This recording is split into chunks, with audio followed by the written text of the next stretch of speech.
Alright guys, we're going to process some batteries.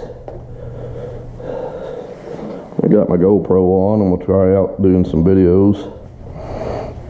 So bear with me if things don't work out so well. And of course I can always delete this video. But I get these modem batteries. And I've been getting them from Battery Hookup. So far they've been really good. And the average, there's 3 cells in here, and they're averaging I think it's 75 cents a cell, which is really good. These right here have been put in modems for like the internet. So basically they're in there for backup power.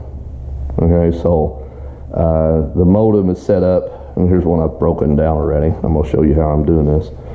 But basically they're set up to where these are backup power for that modem if the house loses power, and so they still have internet or their phone service will still work. So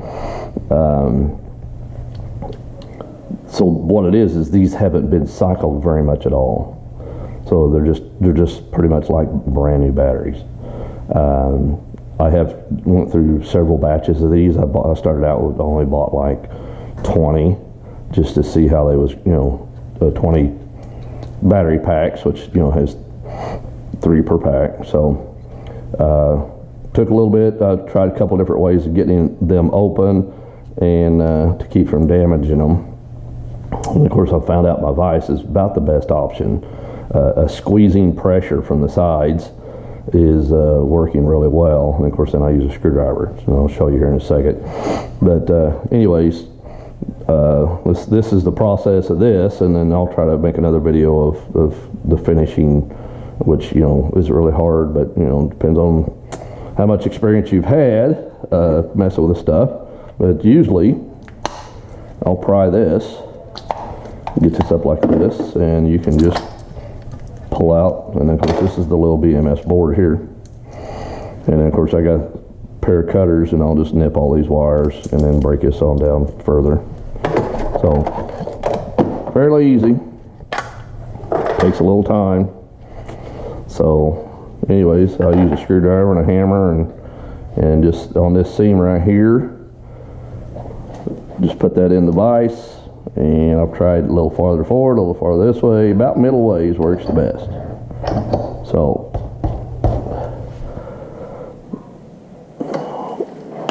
hear it popping, so you get pressure on it, and it pops right off. So you wear some gloves. It really helps keep you from getting cut.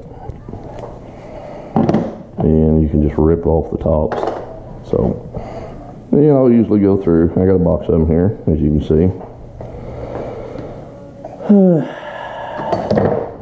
And so clamp her in there good and tight. Give a couple pops. Right down through there works the best. And once it starts to open up, it doesn't really matter where you hit it. The pressure from the sides is making this all buckle and want to come loose anyways. So boom, another one. So about the fastest I've found. And if somebody can come up something faster, I'm more than happy to try it.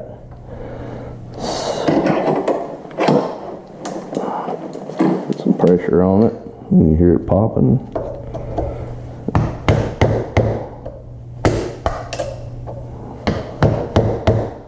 And once in a while, it wants to be stubborn.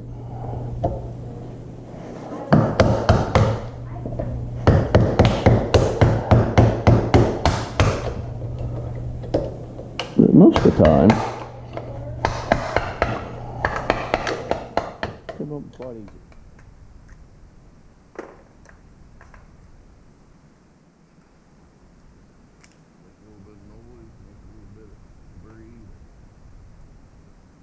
Yeah, and sorry about my mess. I have to reorganize and re-straighten up. I do that periodically. And as you can see, there's my tracker. So that's going into operation here real soon. Do some more videos on it. And I'm sure a lot of people out there is interested in how it's going to function. I have a feeling it's going to do quite well. And the nice thing about it, I didn't have to spend a lot of money on it. So I had a guy weld up the base and the pole, and then I bought the rest of the material and pretty much processed on my own, and basically it came the length it needed to be. Some of it had to be cut off, and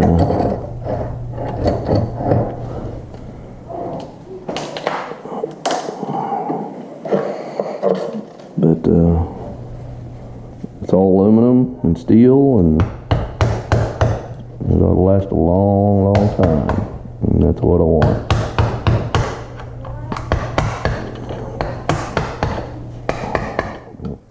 Want it to last, be durable in the wind,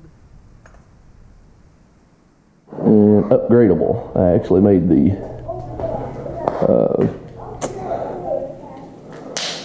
rails a little bit wide, which that's what they come standard length anyway. So, you know, anytime I can get something standard length and kind of make it work for what I'm doing, even if it's a little too wide, because I think my panels, once I put them on there, there's going to be a little bit of extra width. I could cut it off, but if I decided later on I want a bigger panel, then all I got to do is switch out the panels, and I already got the width. So we're going to wait till I get them mounted and test, and you know, you can always make changes. So most of this is a work in progress anyways. You know, nobody's always going to have the insight to always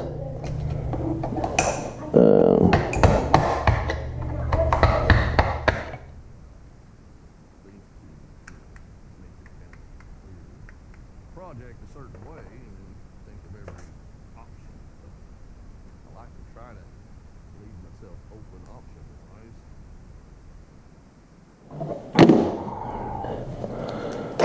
And you know, always change for the better, hopefully. But anyways, as you can see, we're processing through these quite quickly.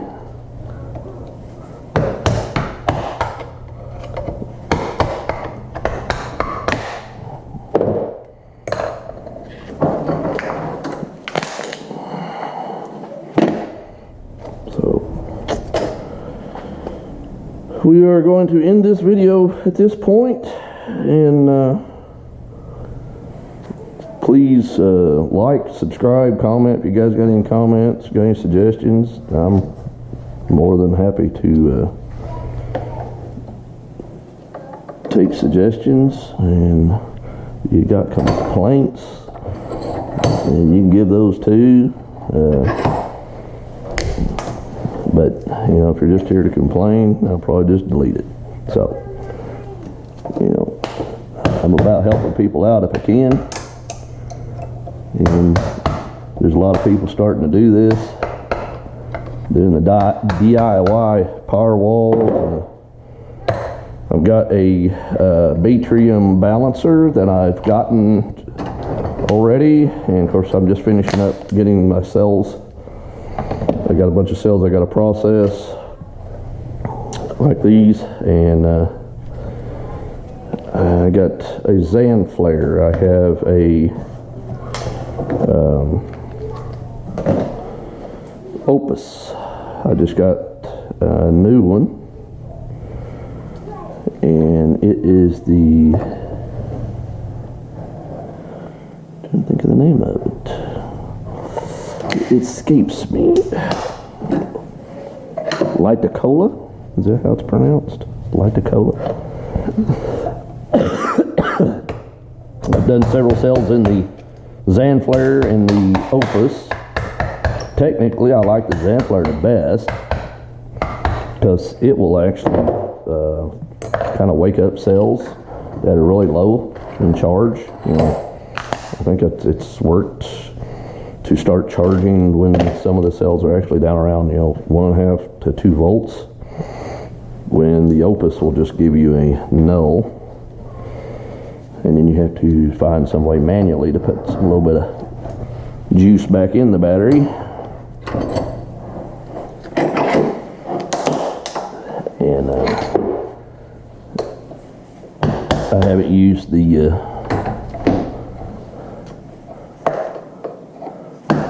Litacola. It will stay.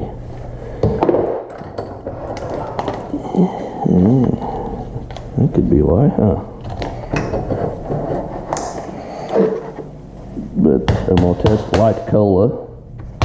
And I actually recently bought a mega charger. And I'm not sure if you guys are familiar with them. But it looks like it's going to be a pretty neat item. It wasn't super expensive. About $137, I think, to purchase. And it has software to where you can control the charger and discharger, because it does both. It cycles. It has a lot of features. And it has 16 cells that you can run at a time. And you can virtually do whatever you want with all 16. You can charge them, you can discharge them, you can cycle them. So if you got some that you think you need to do some cycle discharges or something on, you can do that. And this software comes with it can be ran wireless. So it runs off of 5-volt power supply, so yeah, sounds like it's gonna be pretty handy. Kind of eager to try it out to process some cells. I've gotten a lot of cells through laptop batteries from different computer shops, so just like a lot of these guys, you don't have to spend a lot of money. If you want to buy these cells, you can buy them, but they can be pretty expensive, especially if you buy new. You can buy. I've actually bought laptop batteries and then tore them apart to get cells. So you're getting new cells.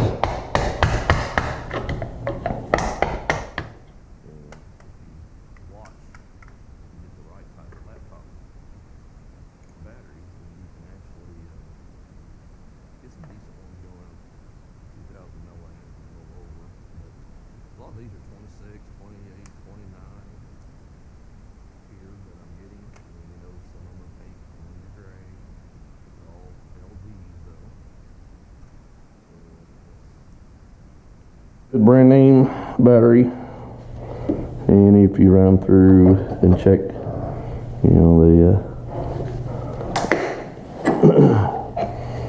they're rated for around 3,000 or so. Of course, the bigger you get,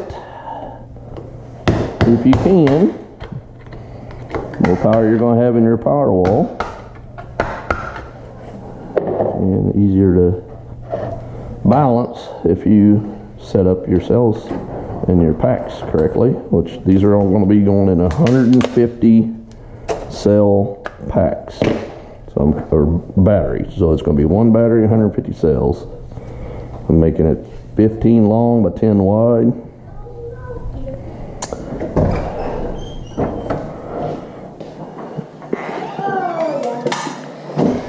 Sorry, she has to pee and go out.